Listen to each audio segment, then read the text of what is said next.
உலகளவில் எய்ட்ஸ் நோயால் 3 கோடிக்கு அதிகமானோர் பாதிக்கப்பட்டுள்ளதாக உலக சுகாதார நிறுவன அறிக்கை தெரிவித்துள்ளது. இந்தியாவில் மட்டும் 25 லட்சம் பேர் எய்ட்ஸ் நோயாளிகளாக உள்ளனர். தமிழகத்தில் 58,000 பேர் எய்ட்ஸால் பாதிக்கப்பட்டுள்ளனர் என்று தகவல்கள் தெரிவிக்கின்றன. இந்நிலையில் எய்ட்ஸிற்கு தமிழகத்தைச் சேர்ந்தவர் புதிய மருந்து கண்டுபிடித்துள்ளார். இது பற்றிய ஒரு செய்தி தொகுப்பு. வைரஸ் என்ற கொடிய நுண்ணுயிரி உடலில் நோய் எதிர்ப்பு சக்தியை முற்றிலும் அழித்து மனிதனுக்கு பல்வேறு பாதிப்புகளை ஏற்படுத்துவதே எய்ட்ஸ் நோயாகும். எய்ட்ஸ் தாக்கிய நபர் உணவு உண்ண முடியாமல் படிப்படியாக உடல் மெலிந்து உயிரிழப்பது உள்ளத்தை உருக்கும் கொடுமையாகும். இந்த ஆட்கொல்லி நோயை முற்றிலும் ஒழிப்பதற்கு உலகம் முழுவதும் பல்வேறு விஞ்ஞானிகள் மருந்து கண்டுபிடிக்க முயற்சி செய்து வருகின்றனர். உலகம் முழுவதும் எவ்வளோ பேர் இந்த எய்ட்ஸ் நோயெல்லாம் பாதிக்கப்பட்டிருக்காங்க. பெரிய உயிர் சேதங்கள் ஆயிருக்கு. நிறைய பேர் உயிர் இழந்திருக்காங்க. அதை தடுக்கிறதுக்கு கூடிய விரைவில் இந்த HIV முழுமையாக க்யூர் பண்ணுறதுக்கு வேக்சின் வரணும்.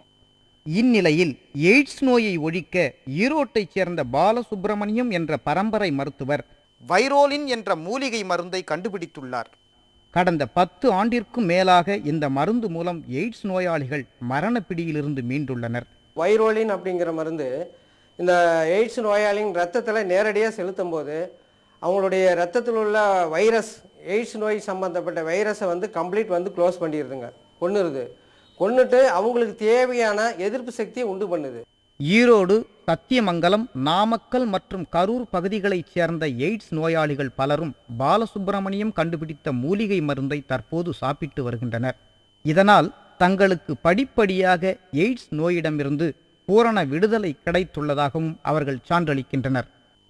எனக்கு 6 மாத காலமாக இந்த நோய் இருக்குதுங்க. டாக்டர் சொன்னாருங்க. அதனால் இப்போ பல இடத்துல போய் வைத்தியம் பண்ணி இன்னும் எனக்கு சரியாக தெரியலைங்க.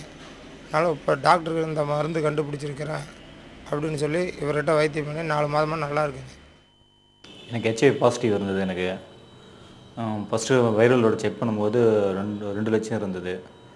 ஈரோட்டில் இருக்கிற பாலசுப்ரமணியம் டாக்டர்கிட்ட நான் ட்ரீட்மெண்ட் எடுக்கும்போது அது 6 மாதத்தில் வெறும் 5000 வைரலோட கவுண்டிங் குறைஞ்சிருச்சு. இவருக்கு இந்த மெடிசன் மத்திய அரசும் மாநில அரசும் இவருக்கு தேவையான உதவிகள் பண்ணால் இன்னும் என்ன மாதிரி பல பேர் இந்த மருந்தால் பயன்பெறுவாங்க. ஆனால் மத்திய சுகாதாரத்துறை இன்று வரை இந்த புதிய மருந்திற்கு அங்கீகாரம் வழங்க நடவடிக்கை எடுக்கவில்லை.